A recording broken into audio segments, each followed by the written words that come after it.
If you're a regular watcher of this channel, then you know that I like to sometimes refer to Magnus Carlsen as being a human chess engine, or maybe not even human at all. But if Magnus is a chess computer, then Bobby Fischer was the game of chess itself. Because he did nothing but eat, breathe, consume, and be consumed by chess from the time he was 6 years old all the way up until he won the World Championship in 1972, after which he pretty much gave up the game of chess for the rest of his life. Emphasis on pretty much, because 20 years later in 1992, he did resurface and play a rematch with his old nemesis Boris Spassky. Once again, he defeated Spassky quite convincingly, and in the process produced some truly incredible chess.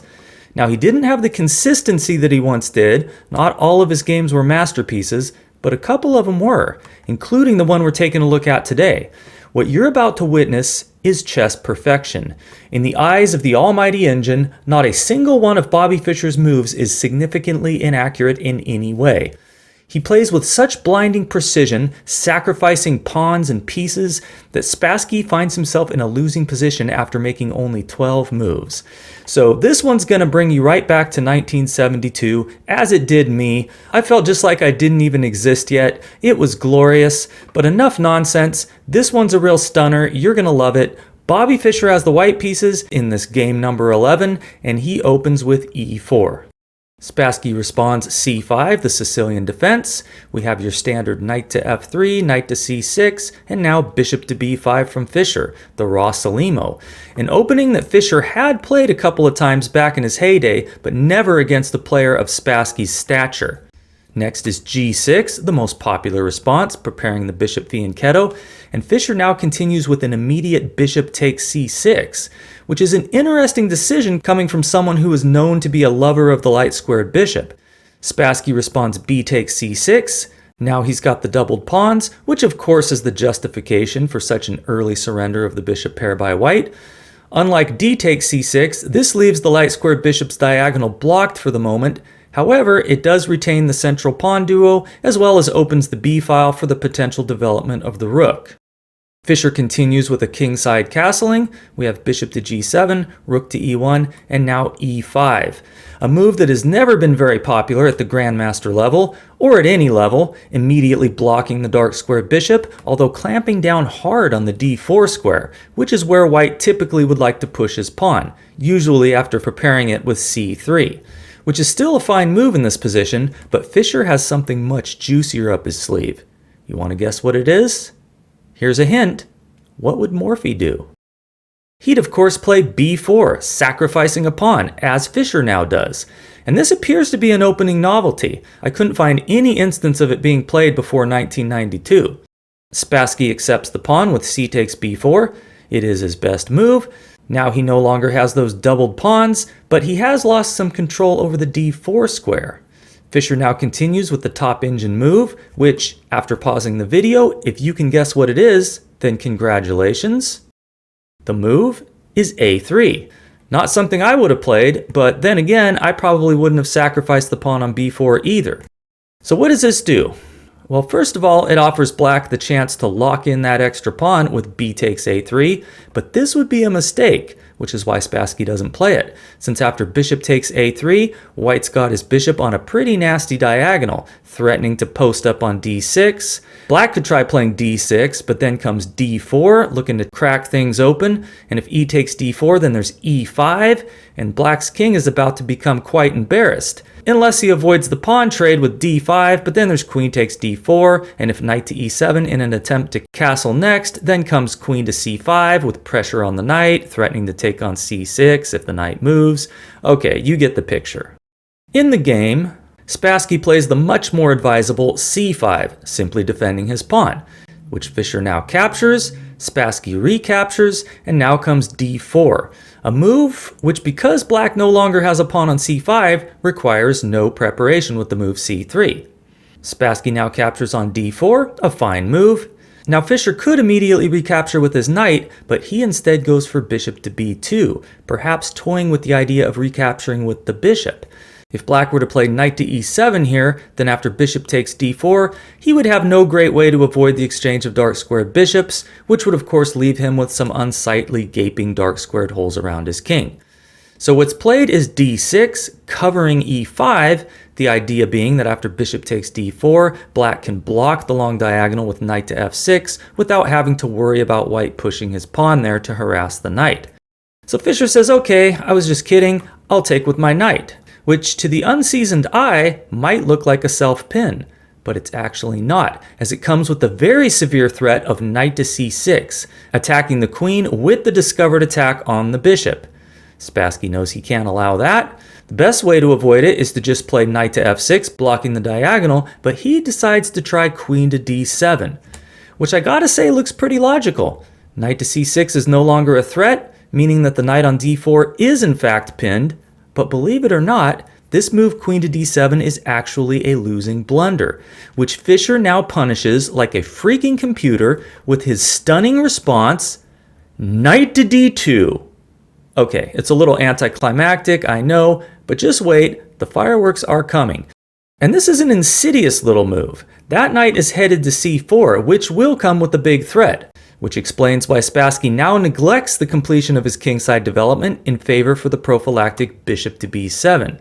Since after knight to c4, if black's bishop were not on b7 defending his rook, then there would be the threat of knight to b6, forking queen and rook, when of course a takes b6 would drop a piece to rook takes rook on a8. Spassky plays knight to h6, leaving the diagonal open to his bishop. Now after you see what happens in the game, you might think that knight to f6 would have been more prudent here, but you would be wrong, since that would allow the move e5 to come with an attack on the knight, either right away or after knight takes d6, queen takes d6, when e5 forks the queen and knight, while threatening to open the e-file to the king. That's not going to end well for Team Black. But putting the knight on the rim like this doesn't solve Spassky's problems either, because now Fischer has a powerful tactical shot at his disposal. Feel free to pause and pander to your inner predator if you'd like to try and spot it. The haymaker, now landed by Fischer, is knight to f5.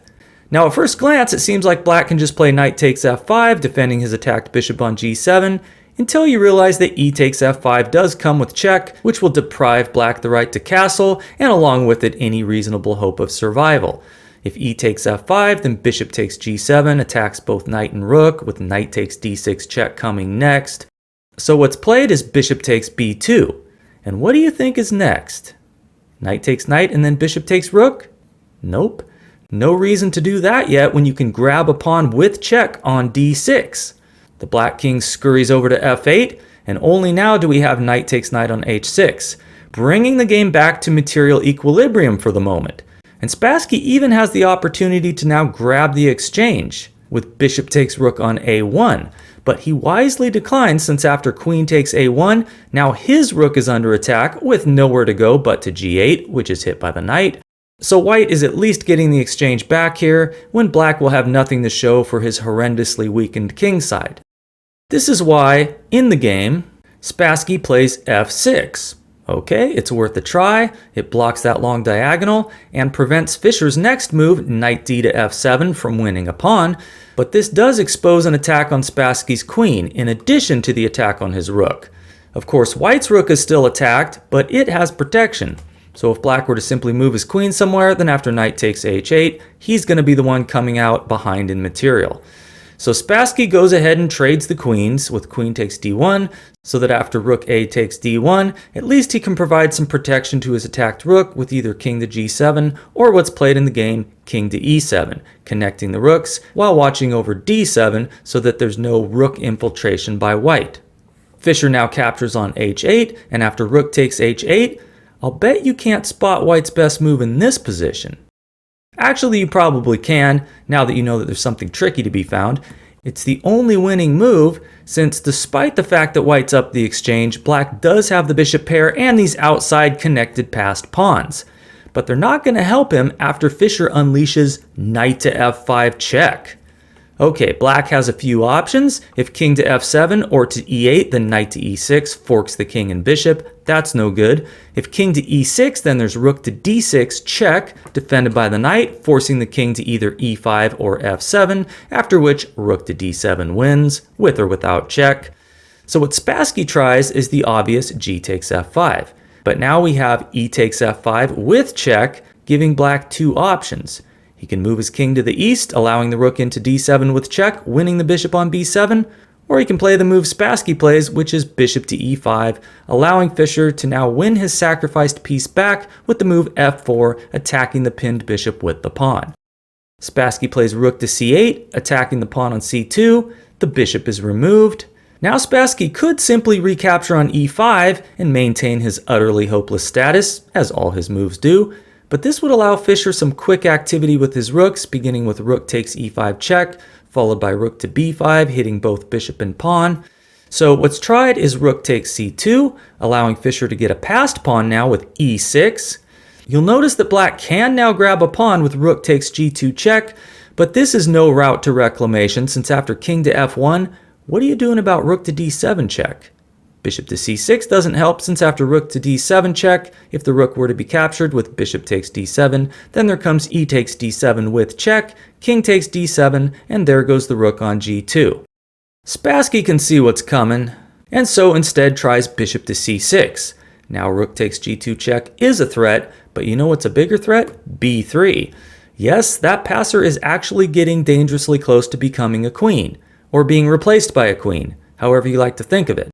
Fischer has this demolition under control though, and he continues rook to c1. Now if Spassky's pawn were just one square closer, then he could trade rooks, play bishop to e4, threatening b2, and just like that, Bob has become his own uncle.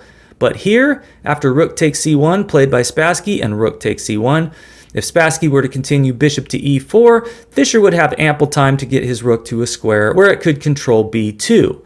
So there'll be no way for black to force the pawn through. Now it's down to bishop versus rook. The pawn count is equal, but white's got to be careful of these two connected passers. Spassky continues king to d6, moving the king towards the center, as one does in the endgame. Fischer delivers a check, after which you might think that black's best move is king to c5 to try to support his passed pawn, but Spassky plays king to e5. Is he hoping to win the pawn on f5 at some point? I don't know, but after e7, he apparently decides that his best chance is to get his queenside pawns moving with a5. We have rook to c1, attacking the bishop. It goes to d7, keeping a watchful eye over e8. Fischer is now able to scoop up a pawn with rook to c5 check, king to d4, and rook takes a5, but now comes b3, threatening b2, when the white rook will not be able to stop promotion with rook to b5, since that square is covered by the bishop. So we have rook to a7, preparing to go to b7, or to take the bishop on d7 with check, if allowed. It's not. Spassky plays bishop to e8, the rook goes to b7, attacking the pawn, the king defends, and for a hot minute, it almost looks as if black's got a little something going here. How is white going to deal with the imminent promotion of black's pawn, which is now supported by his king? Well, the answer hangs on a single tempo, according to the engine, which is saying that if it were black's turn to move here, then b2 would actually secure the draw. But Fischer has just enough time to get his king involved now with king to f2. We have b2, king to e3, and now bishop to f7 of all things. Not a move I saw coming, but it does have a purpose, which we'll get to see in just a moment. Play continues g4, a move whose purpose we're also going to see in just a moment. Next is king to c2. Spassky is now ready to promote. Fischer plays king to d4. The queen is spawned and promptly removed.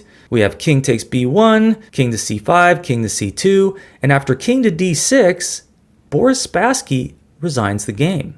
If play were to continue with king to d3, then the usefulness of having the bishop on f7 comes into play, preventing king to e6 followed by king takes f6, although moving off of e8 does allow king to d7, and after king to e4, the promotion of the pawn, the capture of the pawn, and king takes e8, we now see the usefulness of white having a pawn on g4, which is that the f pawn is defended, and so after king to f4 and king to f7, black is just one move short of salvation after king takes g4 and king takes f6, when black is now unable to stop white's pawn.